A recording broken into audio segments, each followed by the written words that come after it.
علامہ سمہودی رحمۃ اللہ علیہ نے اپنی وفاء الوفا فی خبر دار المصطفیٰ جلد نمبر 2 صفحہ نمبر 90 میں لکھا ہے کہ حسن بن علی کے غلام منصور کہتے ہیں کہ ولید بن عبد الملک، پورا عربی میں نے جو ہے عبارت اپنی کتاب میں دی ہوئی ہے، میں اس کا ترجمہ آپ کو سنا رہا ہوں کہ ولید بن عبد الملک خلیفہ ہر سال مدینے میں ایک شخص بھیج دیتے تاکہ لوگوں کے حالات اور وہاں ہونے والے واقعات کا پتہ چل سکے۔ چنانچہ ایک سال وہ شخص واپس آیا تو ولید نے اس سے پوچھا، اس نے کہا کہ اس مرتبہ میں نے ایک ایسا معاملہ دیکھا ہے کہ پہلے کبھی نہیں دیکھا تھا۔ ولید نے پوچھا کیا دیکھ کر کے آئے ہو؟ اس نے کہا کہ میں نبی صلی اللہ علیہ وسلم کی مسجد میں تھا، یعنی مسجد نبوی میں،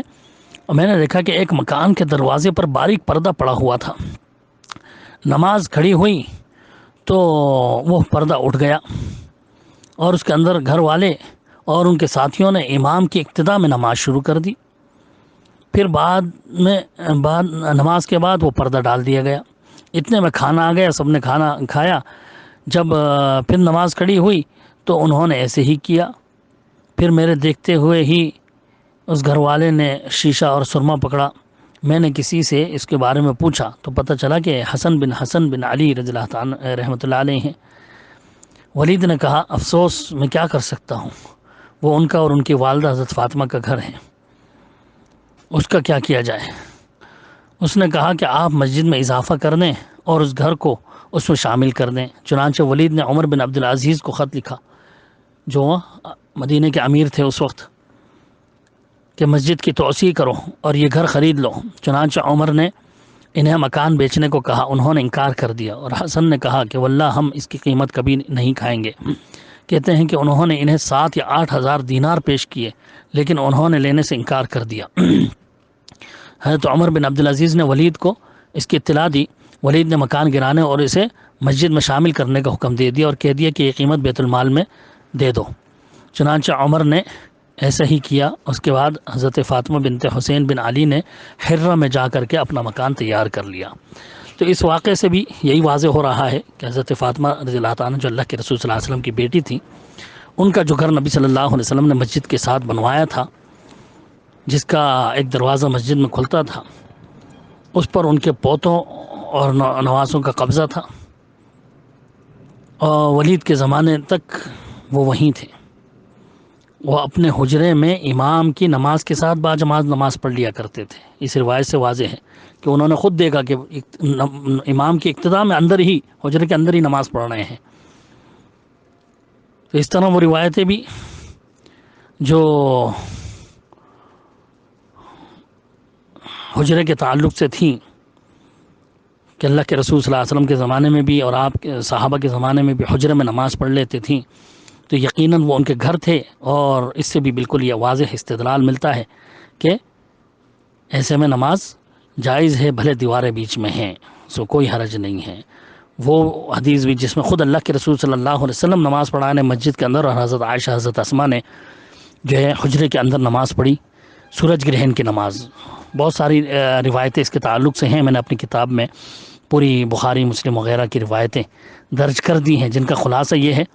کہ حضرت اسماء بنت ابی بکر اپنی بہن ام المؤمنین حضرت عائشہ کے حجرے میں اس وقت داخل ہوئیں جب لوگ رسول اللہ صلی اللہ علیہ وسلم کے ساتھ کھڑے نماز میں مصروف تھے۔ حضرت عائشہ بھی اپنے حجرے میں کھڑی ہوئی نماز پڑھ رہی تھیں۔ کہتی ہیں کہ میں نے کہا کہ لوگوں کو کیا ہو گیا، اس وقت کیوں نماز پڑھ رہے ہیں؟ تو حضرت عائشہ نے اپنے ہاتھ سے آسمان کی طرف اشارہ کر کے کہا سبحان اللہ۔ میں نے کہا کہ کیا کوئی خاص نشانی ہے؟ انہوں نے کہا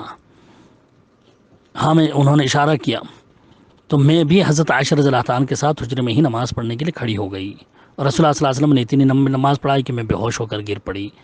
تو یہ حجرے کے اندر نماز پڑھ رہی ہیں، اور اللہ کے رسول صلی اللہ علیہ وسلم باہر نماز پڑھا رہے ہیں، تمام لوگ باہر نماز پڑھ رہے ہیں۔ ایک اور روایت میں ہے کہ رسول اللہ صلی اللہ علیہ وسلم کہیں باہر چلے گئے تھے، پھر میں حجروں میں کچھ عورتوں کے ساتھ تھی، سورج گرہن ہو گیا، ہم سب ایک حجرے میں چلے آئے اور عورتیں ہمارے پاس اکٹھی ہو گئیں، اور رسول اللہ صلی اللہ علیہ وسلم تشریف لائے۔ اس وقت ایک پہر دن چڑھ چکا تھا۔ آپ صلی اللہ علیہ وسلم نے بہت دیر تک نماز پڑھائی، اور ہم نے بھی آپ کے ساتھ نماز پڑھی، تو حجرے کے اندر ہی نماز پڑھ رہی تھیں۔ کئی روایتیں ہیں اس کے تعلق سے۔ امام ابن حجر اسقلانی اور علامہ شنقیطی وغیرہ نے اس کی شرح کرتے ہوئے یہی کہا ہے کہ ابن منیر نے کہا کہ اسماء نے حضرت عائشہ کے حجرے میں چند عورتوں کے ساتھ نماز پڑھی تھی اور دیگر مستورات اسماء سے دور تھیں، یعنی مسجد کے پچھلے حصے میں، جس طرح وہ دیگر اوقات میں مسجد میں نماز پڑھا کرتی تھی۔ ایک اور روایت میں وضاحت ہے کہ میں نے آپ کی قرات کا اندازہ لگایا تو محسوس ہوا کہ آپ نے سورہ بقر پڑھی، اور دوسری رکعت میں اندازہ لگایا تو سمجھا کہ سورہ آل عمران پڑھی۔ تو ابو داؤد جو مترجم تخریج کے ساتھ ہے، زبیر علی زئی کی تخریج کے ساتھ، جلد نمبر 2 صفحہ نمبر 834 میں اس حدیث کی تشریح میں لکھتے ہیں کہ حضرت عائشہ چونکہ فاصلے پر تھیں، اس لیے نبی صلی اللہ علیہ وسلم کی قرات صاف نہیں سن سکی، اس لیے جانا کہ جہری قرات ہو رہی ہے، لیکن یہ نہ جان سکی کہ قرات کیا ہو رہی ہے، اس لیے اندازہ لگایا کیونکہ وہ حجرے کے اندر تھیں، دور تھیں۔ تو ان حدیثوں سے بھی واضح ہوا کہ نبی صلی اللہ علیہ وسلم کے زمانے میں بھی عورتیں خصوصاً ازواج مطہرات اپنے گھر میں نبی صلی اللہ علیہ وسلم کے ساتھ، یعنی مسجد کے امام کے ساتھ نماز پڑھ لیا کرتی تھیں، اور نبی صلی اللہ علیہ وسلم نے انہیں اس سے کبھی روکا نہیں ہے، جو بالکل واضح دلیل ہے اس چیز کی کہ یہ جو ہے اس طرح سے نماز پڑھی جا سکتی ہے، اس میں کوئی شک و شبہ نہیں ہے۔ اللہ تعالیٰ جو ہے ہم سب کو صحیح سمجھ دے اس چیز کی۔ تو یہ تقریباً 40 حدیثیں ہیں جو میں نے پیش کر دی ہیں، 40 روایتیں ہیں یہ سب جو میں نے ابھی پیش کی ہیں آپ کے سامنے، ساری ملا کر کے۔ سامعین خود غور کر سکتے ہیں کہ کیا ان سے بحالت مجبوری مسجد سے باہر یا گھر میں باجماعت نماز پڑھنے کا جواز نہیں ملتا، جبکہ گھر آس پاس ہو اور امام کی آواز پہنچ رہی ہو؟ لیکن افسوس ہمارے مفتی صاحب منہج محدثین، منہج اہل حدیث، منہج سلف صالحین سے ہٹتے ہوئے صرف رائے قیاس کی بنیاد پر جو اصول بنا دیے گئے ہیں، ان کی وجہ سے ان حدیثوں کا انکار کر رہے ہیں۔ تمام روایتیں جو ہیں ان کے لیے دلیل ہی نہیں بنتی۔ آخر کیا وجہ ہے کہ یہ اتنی حدیث جو کتب احادیث میں محدثین کرام اور بے شمار علماء اسلام لائے ہیں، یہ ان کو نظر نہیں آئے، یا ان کو یہ جانتے ہی نہیں ہیں، یا صرف اس لیے چھپا گئے کہ ان کے موقف کے خلاف تھی اور انہوں نے مقلدین کے فقہی اصولوں کا سہارا لیا؟ غور فرمائیں میرے بھائیوں، ایک زمانہ تھا بفضل اللہ تعالی اہل حدیثوں کا بلند پایا اور روح پرور اصول یہ تھا کہ کلام اللہ اور حدیث مصطفیٰ صلی اللہ علیہ وسلم اور منہج صحابہ کے سامنے وہ کسی کی نہیں چلنے دیتے تھے، کیونکہ ان کو قرآن و حدیث سے گہری دلچسپی اور حقیقی محبت تھی۔ وہ قرآن و حدیث اور صحابہ کے طریقے پر فریفتہ اور دلدادہ تھے، مال و جان، اقربا، احبا اور ہر عزیز سے عزیز چیز اس پر نثار کرتے تھے۔ ان کے دن رات اس کی تعلیم و تشہیر میں کٹتے تھے، ہر عبادت، ہر معاملے میں قرآن حدیث کو ہی شمع ہدایت اور مشعل راہ سمجھتے تھے۔ دیگر علوم یعنی رائے قیاس اور اس پر مبنی اصولوں اور شرائط وغیرہ سے وہ بے پرواہ اور بیزار تھے، کیونکہ جانتے تھے کہ منزل من اللہ صرف کتاب اللہ اور حدیث رسول صلی اللہ علیہ وسلم ہیں، اور ان دونوں کو فہم صحابہ کے مطابق سمجھنا ان کا شیوا تھا۔ وہ اسی کو اپنے عمل، عقیدے اور نجات کے لیے کافی جانتے تھے۔ قرآن و حدیث کے مقابلے میں دیگر علوم کو ہیچ سمجھتے تھے۔ وہ انسان کے ذہن کے اختراعی اور بناوٹی قاعدے جو خطا اور نسیان کے مرکب تھے، ان کو کوئی توجہ ہی نہیں دیتے تھے اس طرف۔ اب یہ مولانا صاحب جو ہے اہل حدیثوں کے سنہرے اصول پر اکتفا نہیں کر رہے، اور علم کلام یعنی من گھڑت قاعدوں کی روح سے جو ہے امام کی اقتداء کے لیے اس کو یعنی خود دیکھنا، صفوں کا متصل ہونا، ایک جگہ کا ہونا، براہ راست بغیر کسی واسطے کے آواز سننا، ان سب چیزوں کو ضروری اور شرط قرار دے رہے ہیں،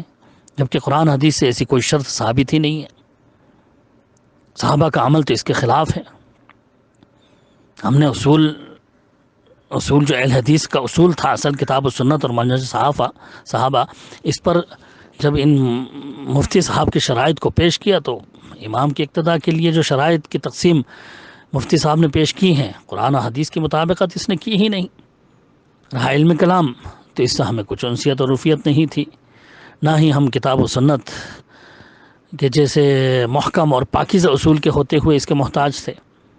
اس لیے علم کلام کے لحاظ سے جو اصول احکام انہوں نے بنائے ہیں، ان کی صحت دریافت کرنے کے لیے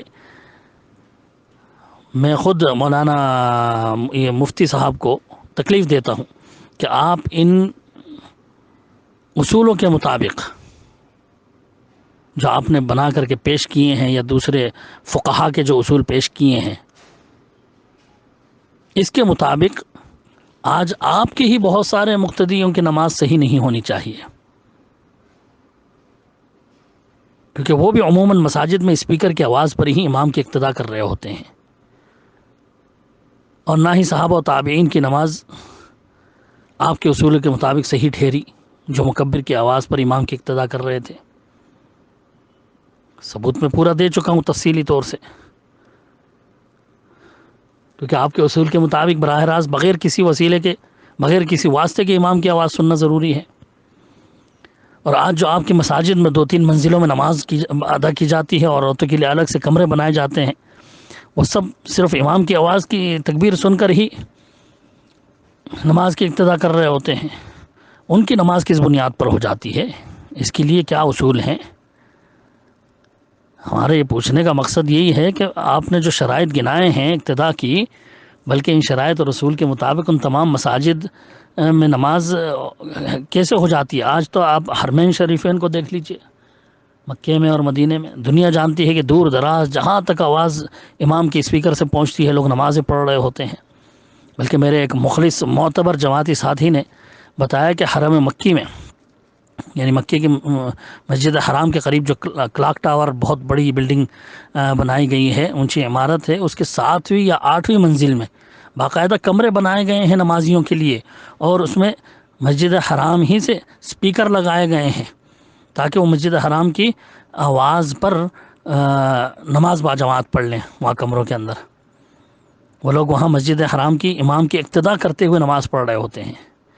بلکہ 2-2 کلومیٹر کی دوری کے فاصلے تک بھی لوگ مسجد کے اسپیکر کی آواز پر نمازیں پڑھ رہے ہوتے ہیں۔ صرف حج اور عمروں کے موقع پر ہی نہیں بلکہ عام حالات میں بھی۔ تو ان نمازیوں کے متعلق ذرا آپ فتویٰ جاری کر دیں کہ ان کی نماز کیسے صحیح ہو جاتی ہے، اور اگر نہیں ہوتی ہے تو آپ کھل کر کے حق کو بیان کیجئے کہ ہمیں ان سب کی نماز نہیں ہوتی جو وہاں نمازیں پڑھ رہے ہوتے ہیں، کیونکہ ان کی نہ تو صفیں متصل ہیں، نہ امام کو دیکھ رہے ہیں، نہ براہ راست بغیر کسی واسطے کے امام کی آواز سن رہے ہیں، اور نہ ہی جگہ ایک ہے۔ آپ کے پیش کردہ شرائط سے تو ایک بھی شرط نہیں پائی جا رہی، اور اگر مفتی صاحب ان اختراعی شرائط اور اقسام کی روشنی میں ان تمام لوگوں کی نماز کے صحیح نہ ہونے کا فتویٰ جاری نہیں کر سکے تو اس بات کے سمجھنے میں ہم حق بجانب ہوں گے کہ مولانا صاحب نے جو اصول و قواعد فقہی پیش کیے ہیں اور ہماری پیش کردہ سلف صالحین اور صحابہ کے اقوال سے جو دلائل ہم نے پیش کیے ہیں وہ صرف جماعت سے اختلاف رکھنے کی بنا پر اور جماعت سے بغض و حسد کے نتیجے میں انہوں نے اس طرح کا فتویٰ دیا ہے، ورنہ یہ اصول ان سب پر فٹ ہونا چاہیے جو ان شرائط کے مطابق نمازیں نہیں پڑھ رہے۔ الحمدللہ آج تک بھی ہماری جماعت کا منہج یہی ہے جو ہمیشہ اہل حدیثوں کا رہا ہے کہ سلف صالحین، صحابہ، تابعین اور پھر ان کے بعد منہج محدثین، خاص طور سے کتب صحاح ستہ کے مصنفین کا جو منہج ہے وہ ہمارا منہج ہے۔ اس کے بعد کے تمام ائمہ، بلکہ شیخ الاسلام امام ابن تیمیہ اور امام ابن قیم رحمۃ اللہ علیہ تک کے ائمہ اربعہ کے مسائل سب کتب صحاح ستہ پر پیش کیے جائیں گے، اگر موافق ہوں گے تو قبول کیے جائیں گے، ورنہ ردی کے ٹوکرے میں، کیونکہ کتب صحاح ستہ یہ اسلام کے دفاتر اور اصول مان لیے گئے ہیں۔ مشرق و مغرب کے تمام علماء اسلام نے ان کی صحت پر اتفاق کیا ہے۔ ان میں صرف رسول اللہ صلی اللہ علیہ وسلم کے احادیث اور صحابہ کے اقوال و افعال، حرکات، سکنات ہی قلم بند ہیں جن میں فقہی اختلافات کی کوئی گنجائش ہی نہیں ہے، رائے قیاس سے بالا تر ہیں۔ ان کے مصنفین مذہب کی ملونی سے پوری طرح دور تھے۔ یہی وجہ ہے کہ یہ سب صحاح ستہ والے دنیا میں سب سے زیادہ مشہور و مقبول اور معتبر مانے گئے، اور ان کی کتابیں سب سے زیادہ معتبر اور مقبول مانی گئیں۔ ان کے مصنفین کے جیسے تحقیق بعد والے نہیں کر سکے اور نہ کر سکتے ہیں، لہٰذا میں نے تو اسی اصول اہل حدیث کے مطابق سلف کے منہج کو دیکھا اور ساتھ ہی محدثین صحاح ستہ کے منہج پر غور کیا تو معلوم ہوا کہ امام بخاری، امام ابو داؤد اور پھر امام بہقی وغیرہ بھی یہ بڑے اور عظیم محدثین اپنے ابواب کے ذریعے جو بات سمجھا رہے ہیں وہ تو ایسی حالت میں نماز ہو جانے کے قائل ہیں، اور انہوں نے تو ان لوگوں کا اپنے ابواب کے ذریعے رد کر دیا ہے جو بے دلیل رائے قیاس کی بنیاد پر کچھ اصول کے فاصلہ نہ ہو، دیوار نہ ہو، نہر نہ ہو وغیرہ کے جو قیود مقرر کیے ہوئے ہیں ان کا رد کر دیا ہے۔ دیکھیے امام بخاری رحمۃ اللہ علیہ نے جو باب باندھا، میں نے آپ کے سامنے پیش کر دیا ہے جو باب انہوں نے باندھا ہے کہ باب اذا کان بین الامام و بین القوم حائط و سترۃ،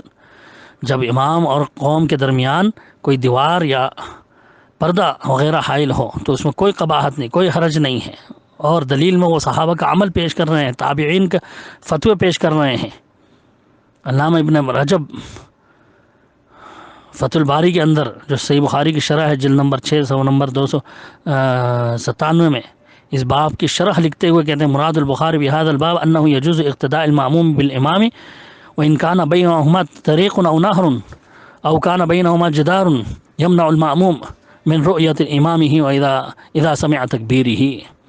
یعنی امام بخاری کا اس باب کے انعقاد سے مراد یہ ہے کہ ایسے امام کی اقتداء جائز ہے اگرچہ دونوں کے درمیان راستہ ہو یا نہر ہو یا دیوار ہی کیوں نہ ہو، جو مقتدی کو امام کے دیکھنے سے رکاوٹ بنتی ہے، جب تک اس کی آواز آ رہی ہے امام کی وہ اقتداء کر سکتے ہیں۔ یہ امام بخاری نے باب باندھ کر سمجھا دیا ہے۔ صحیح بخاری کی شرح کرتے ہوئے علامہ مولانا عبدالستار صاحب محدث دہلوی رحمۃ اللہ علیہ نے اپنی نصرت الباری شرح صحیح بخاری کے اندر جلد نمبر 3 صفحہ نمبر 152 میں لکھا ہے کہ امام بخاری کا باب کہ جب کہ امام اور لوگ یعنی مقتدیوں کے درمیان کوئی دیوار یا کوئی پردہ ہو تو کوئی حرج نہیں، یعنی ایسی حالت میں کچھ ضرر نہ ہوگا اور اقتداء صحیح ہوگی۔ مالکیہ کا بھی یہی قول ہے، مقتدی کو امام کی تکبیر سنائی دیتی ہو یا مکبر کے سنانے سے معلوم ہو جاتی ہو تو شافعیہ کے نزدیک بھی اقتداء صحیح ہو گئی۔ امام بخاری کا بھی یہی مذہب ہے۔ سعید بن منصور نے صحیح سند کے ساتھ امام حسن بصری کا قول ان الفاظ سے نقل کیا ہے کہ اگر کوئی شخص کوٹھی کی چھت پر ہو اور امام مسجد کے ساتھ نماز پڑھے، امام نیچے ہو تو اس کی اقتداء کرے، اس میں کچھ قباحت نہیں۔ پھر حدیث بھی جو اس باب میں امام بخاری رحمۃ اللہ علیہ لائے ہیں، میں نے بھی دلیل کے طور پر اس کو پیش کیا۔ حضرت عائشہ رضی اللہ عنہ والی روایت آپ سن چکے ہیں۔ نصرت الباری شرح صحیح بخاری میں لکھتے ہیں کہ اس حدیث سے ثابت ہوا کہ امام اور مقتدی کے درمیان میں اگر کوئی چیز حائل ہو تو نماز کی صحت کو مانع نہیں ہے، یعنی نماز ہو جائے گی۔ بہر میں ہے کہ مقتدی کا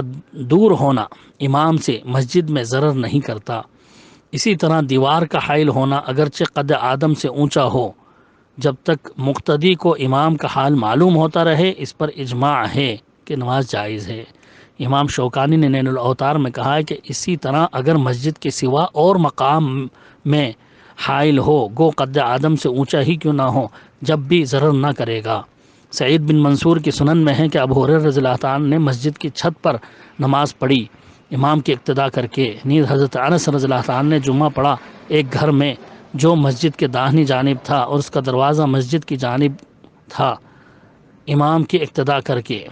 اس اثر کو امام شافعی، امام بہقی وغیرہ نے بھی نقل کیا۔ اس سے ثابت ہوا کہ مقتدی اگر مسجد سے باہر کسی مکان میں ہو اور ازدحام وغیرہ کی وجہ سے مسجد نہ آ سکتا ہو تو وہیں رہ کر امام کی اقتداء کر سکتا ہے، بشرطے کہ امام کی آواز مکبر وغیرہ کے ذریعے اس تک پہنچتی ہو۔ غور کر لیں مفتی صاحب صحیح بخاری کی شرح میں کیا لکھ رہے ہیں، اس سے ثابت ہوا کہ مقتدی اگر مسجد سے باہر کسی مکان میں ہو اور ازدحام وغیرہ کی وجہ سے مسجد نہ آ سکتا ہو تو وہیں رہ کر امام کی اقتداء کر سکتا ہے، بشرطے کہ امام کی آواز مکبر وغیرہ کے ذریعے اس تک پہنچتی ہو۔ لیکن افسوس اس حدیث پر مفتی صاحب عجیب تعویل کر کے لکھتے ہیں کہ بخاری کی 2 احادیث کا بھی ذکر کیا جو دونوں ہی ان کے موقف کی تائید نہیں کرتی، کیونکہ جس حدیث میں حجرہ قصیرہ کا تذکرہ ہے وہ خیمہ تھا، جو حدیث عائشہ جو حضرت عائشہ رضی اللہ عنہ کے اعتکاف نبی صلی اللہ علیہ وسلم کے اعتکاف کے لیے مسجد میں لگاتی تھی، جو اس مسئلے سے ہی خارج ہیں، یعنی ہمارے اس مسئلے سے اس کا کوئی تعلق ہی نہیں ہے اس حدیث کا۔ حالانکہ حدیث کے الفاظ واضح ہیں کہ اپنے حجرے میں نماز پڑھ رہے تھے اور لوگ باہر اقتداء کر رہے تھے مسجد میں، ابو داؤد بھی یہی روایت اسی طرح سے موجود ہے، الگ الفاظ سے مختصر. اس میں بھی امام ابو داؤد رحمۃ اللہ علیہ نے یہی باب باندھا ہے کہ مسجد سے باہر جب کہ کوئی چیز حائل ہو نماز کی اقتدا کرنا. اور روایت یہی لائیں قالت صلی اللہ رسول اللہ صلی اللہ علیہ وسلم فی حجرتہ والناس یأتمون من وراء حجرتہ. رسول اللہ صلی اللہ علیہ وسلم اپنے حجرے میں نماز پڑھ رہے تھے اور لوگ آپ کی اقتدا حجرے کے پیچھے سے کر رہے تھے. ابو نعیم کی روایت کے الفاظ میں اور وضاحت ہے، کان یصلی فی حجرتہ من حجر ازواجہ، یعنی آپ اپنے ازواج مطہرات کے حجروں میں سے کسی ایک حجرے میں نماز پڑھ رہے تھے.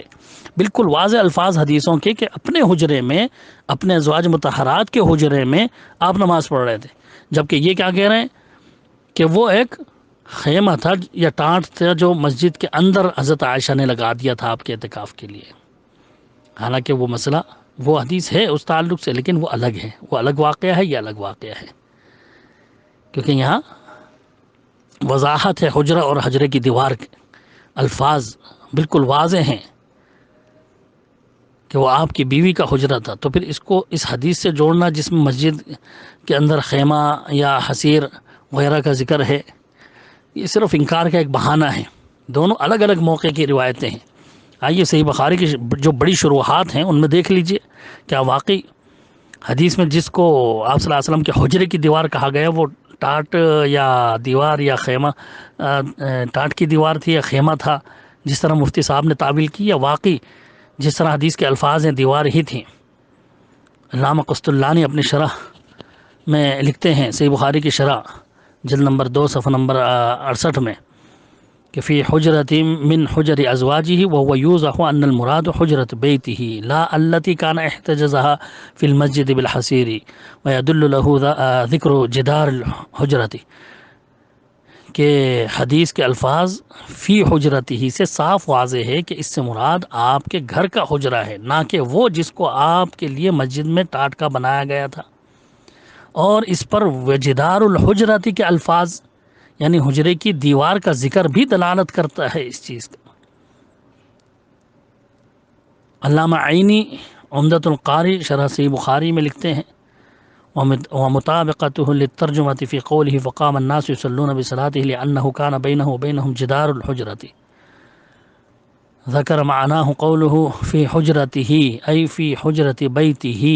يدل عليه ذكر جدار الحجرة. وأوضح منه رواية حماد بن زيد عن يحيى عن أبي نعيم بلفظ كان يصلي في حجرة من حجر أزواجه وحجرة الموضع المنفرد من الدار. یعنی باب سے مطابقت حدیث کی ان الفاظ سے ہوتی ہے کہ لوگ آپ کی اقتدا کرتے ہوئے آپ کے پیچھے کھڑے ہو گئے، کیونکہ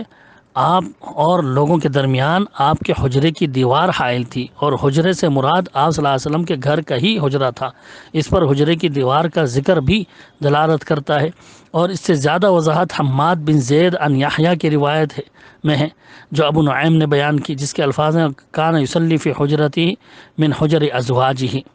کہ آپ صلی اللہ علیہ وسلم نے اپنی بیویوں کے حجرے میں سے ایک حجرے میں نماز پڑھی. حجرہ ایک الگ منفرد جگہ ہے گھر میں. پھر آگے لکھتے ہیں اس حدیث سے یہ بھی واضح ہوا کہ دیوار وغیرہ کا حائل ہو جانا امام کے اقتداء کے لیے معنی نہیں، اور یہی مقصود اس باب کے قائم کرنے کا ہے. میں کہتا ہوں کہ یہ جائز ہے جب تک کہ اس امام کا حال مقتدی کو معلوم ہوتا رہے. اسی طرح سے آگے دیکھیں فیض الباری شرح صحیح بخاری میں اس حضرت عائشہ کی حدیث کی تشریح کرتے ہوئے لکھتے ہیں کہ شارحین کا اس حجرے کے متعلق اختلاف ہے، لیکن امام طحاوی وغیرہ نے اس کو حضرت عائشہ کا گھر ہی قرار دیا ہے، تبھی بیچ میں دیوار کے حائل ہونا ثابت ہوگا. بھلے کچھ شارحین نے اس کو رمضان میں آپ کے اعتکاف کے لیے لگائے گئے ٹاٹ وغیرہ پر محمول کیا، لیکن میرے نزدیک تو راجح یہی ہے کہ اس کو تعدد واقعہ پر محمول کیا جائے تاکہ دونوں روایتیں اپنی اپنی جگہ بغیر کسی تعویل کے سمجھی جا سکیں. کیونکہ دیوار کو ٹاٹ گرداننا یہ عقل سے بعید بات ہے، یعنی نہ سمجھ میں آنے والی بات ہے کہ ہاں دیوار کا لفظ، حجرے کی دیوار کا لفظ، الفاظ صاف آ رہے ہیں، پھر اس کو یہ کہنا کہ نہیں یہ وہ ٹاٹ ہے جو رمضان میں لگا دیا جاتا تھا، یہ صحیح نہیں ہے. اسی طرح امام ابن بطال وغیرہ نے اپنی شرح میں ان سب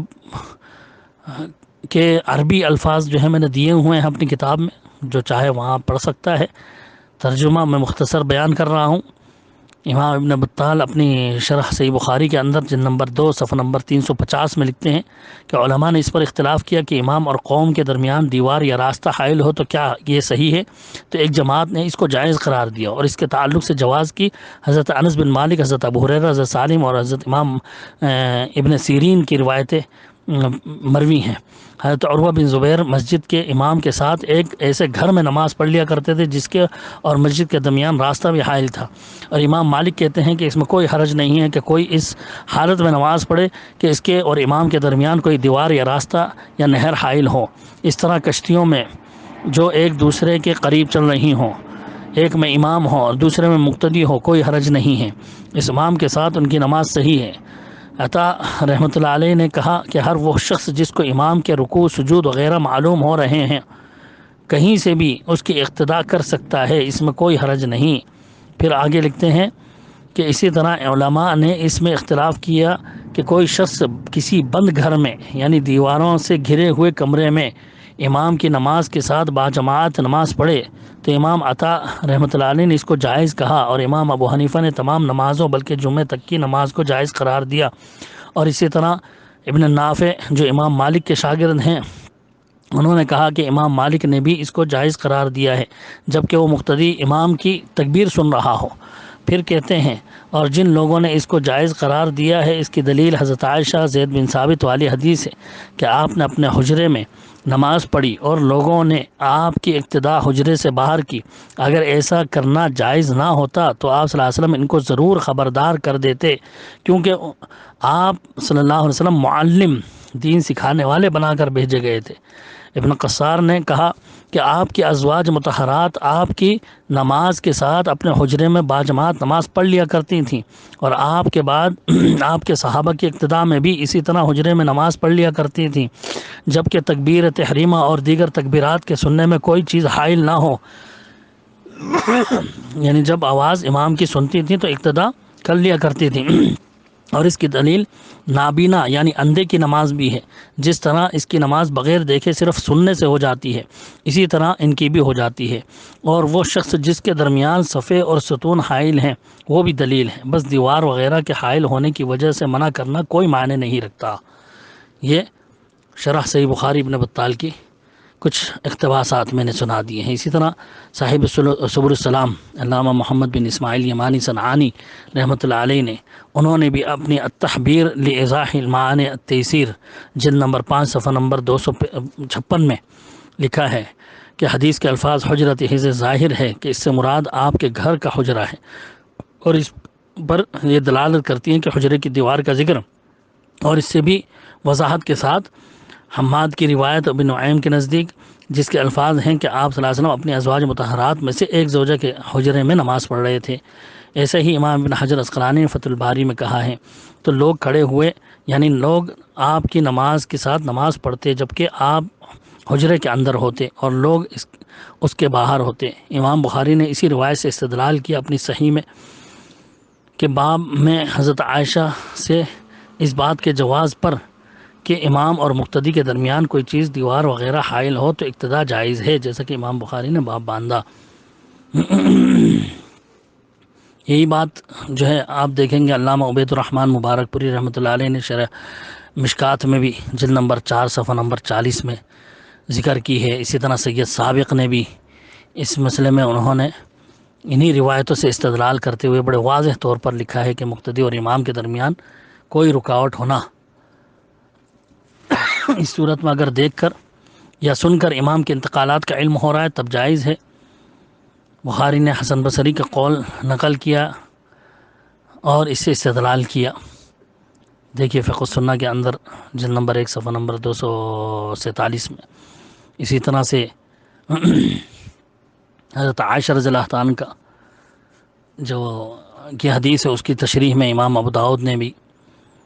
جو باب باندھا ہے، باب الرجل یأتم بالامام وبینہما جدار، امام اور مقتدی کے درمیان دیوار وغیرہ حائل ہوں تو اقتداء جائز ہے۔ 1126 نمبر والی حدیث اس کی بھی روایت کی تشریح کرتے ہوئے عون المعبود کے اندر جو شرح ابو داؤد کی بڑی شرح ہے جلد نمبر 3 صفحہ نمبر 334 میں علامہ شمس الحق عظیم آبادی رحمۃ اللہ علیہ لکھتے ہیں کہ حافظ ابن حجر نے کہا کہ حدیث کے الفاظ سے ظاہر ہے کہ حجرہ آپ کے گھر کا تھا، اور اس کی دلیل بخاری کی وہ روایت بھی ہے جس میں حجرے کی دیوار کا ذکر ہے، اور اس سے زیادہ واضح روایت ابو نعیم کے الفاظ کی روایت میں ہے کہ آپ اپنے بیویوں کے حجرے میں سے ایک حجرے میں نماز پڑھ رہے تھے اور لوگ آپ کی اقتدا حجرے سے باہر کر رہے تھے۔ پھر آگے لکھتے ہیں دوسری اور روایتیں پیش کرنے کے بعد کہ یعنی چٹائی یا بوریے کی دیوار کا ذکر جس روایت میں ہے دونوں میں تطبیق دیتے ہوئے فرماتے ہیں کہ ہو سکتا ہے کہ الگ الگ واقعے کا ذکر ہے، یعنی اس کو متعدد واقعات پر محمول کیا جائے گا کہ جس میں حسیر چٹائی کا ذکر ہے وہ الگ موقع کا واقعہ، اور جس میں آپ کے یا آپ کی بیوی کے حجرے کا ذکر ہے وہ الگ موقع کا ذکر ہے۔ اس طرح دونوں میں تطبیق ہو جاتی ہے اور کسی بھی روایت کا انکار نہیں ہو پاتا۔ لیکن مفتی صاحب